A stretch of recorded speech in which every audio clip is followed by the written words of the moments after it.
Hello viewers, আজকে আমি তোমাদের সাথে শেয়ার করব ভেন্ডির একটা রেসিপি, যেটা আমি বানিয়েছি সর্ষে পোস্ত দিয়ে। তাহলে চলো শুরু করা যাক আমাদের আজকের রেসিপিটি। প্রথমে আমরা ভেন্ডিটা ম্যারিনেট করে নেব। তার জন্য আমি ধুয়ে কেটে রেখেছি ভেন্ডিগুলো। এক একটা ভেন্ডি আমি দু টুকরো করে নিয়েছি। এখন এতে দিচ্ছি 1 চামচ নুন, 1 চামচ দিচ্ছি হলুদ গুঁড়ো, আর 1 টেবিল চামচ দিচ্ছি কাশ্মীরি লাল লঙ্কার গুঁড়ো, আর 1/4 চা চামচ দিচ্ছি গরম মশলা। এখন বাইন্ডিংয়ের জন্য দিচ্ছি বেসন 3 চামচ। এখন এই সব উপকরণ খুব ভালো করে মিশিয়ে নিতে হবে এবং ভেন্ডির গায়ে খুব ভালো করে কোট করে নিতে হবে। প্রয়োজন পড়লে একটু এই সময় পানি অ্যাড করতে পারেন, যাতে ভেন্ডির গায়ে মশলাগুলো খুব ভালো করে কোট হয়ে যায়। এখানে আমার ভালো করে মেশানো হয়ে গেছে, এখন এটা ভেজে নেওয়ার পালা। এদিকে আমি কড়াইয়ে তেল আগে থেকে গরম করে নিয়েছিলাম। এখন এতে একে একে ভেন্ডিগুলো দিয়ে দিচ্ছি। এখন উল্টে পাল্টে ভেন্ডিগুলো খুব ভালো করে ভেজে নিতে হবে। এই সময় গ্যাসের ফ্লেমটা মিডিয়ামে রাখবেন।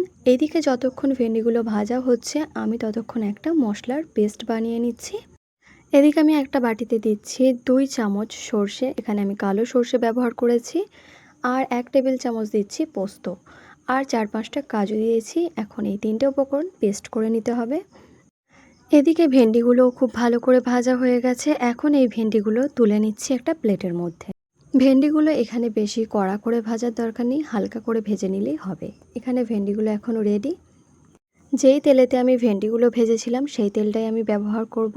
আপনারা এখানে 2 টেবিল চামচ সর্ষের তেল অ্যাড করতে পারেন।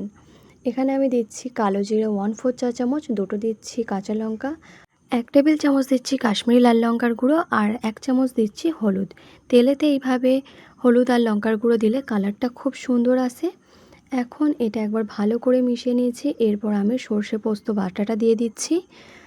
তলা থেকে যাতে মশলাটা ধরে না যায়, তাই এই সময় গ্যাসের ফ্লেমটা অবশ্যই লোতে রাখবেন, আর অল্প অল্প পানি অ্যাড করে ভালো করে মশলাটা কষিয়ে নিতে হবে এই সময়। এখানে আমি 1 মিনিট মতো মশলাটা ভালো করে কষিয়ে নিয়েছি। এবার আমি এর মধ্যে দিচ্ছি টমেটো কুচি। এখানে আমি একটা টমেটোকে কুচি করে দিয়েছি। এখন টমেটোর কাঁচা গন্ধ চলে যাওয়া পর্যন্ত ভালো করে টমেটোটা কষিয়ে নিতে হবে। এখানে আমি স্বাদ মতো নুন অ্যাড করছি, যাতে টমেটোটাও তাড়াতাড়ি নরম হয়ে যায়। টমেটোটা ভালো করে কষানোর পর আমি এখানে অ্যাড করছি ভেজে রাখা ভেন্ডিগুলো। ভেন্ডিটা এখন এই মশলার সাথে ভালো করে কষিয়ে নিতে হবে। যেহেতু ভেন্ডিটা খুব নরম হয়, তাই 2-1 বার ভালো করে কষিয়ে নিলেই হবে। এখন এই ভেন্ডির মধ্যে আমি পানি অ্যাড করে দিচ্ছি। আজকের এই ভেন্ডির রেসিপিটা আমি একটু মাখো মাখো বানাবো, তাই আমি এখানে 1.5 কাপ পানি অ্যাড করেছি। এখন এটা ঢাকা দিয়ে হতে দেব। এই যে দেখুন, ভেন্ডিটা এখানে খুব ভালো করে সিদ্ধ হয়ে গেছে এবং যেই পানিটা অ্যাড করেছিলাম সেটা অনেকটাই শুকিয়ে গেছে এবং এটা মাখো মাখো হয়ে গেছে। ভেন্ডিটা এখন আমাদের রেডি। গ্যাসটা অফ করে আমি 10 মিনিটের জন্য রেস্টে রেখে দিচ্ছি। ফিরে এসেছি 10 মিনিট পর। এখন ভেন্ডিটা আমি সার্ভ করে নেব।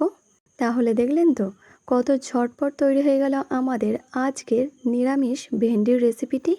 আমার আজকের রেসিপিটি যদি আপনাদের ভালো লাগে, তাহলে অবশ্যই একবার ট্রাই করবেন আর আমাকে কমেন্টে জানাবেন আপনাদের কেমন লেগেছে। আজকের জন্য এতটাই। আল্লাহ হাফিজ।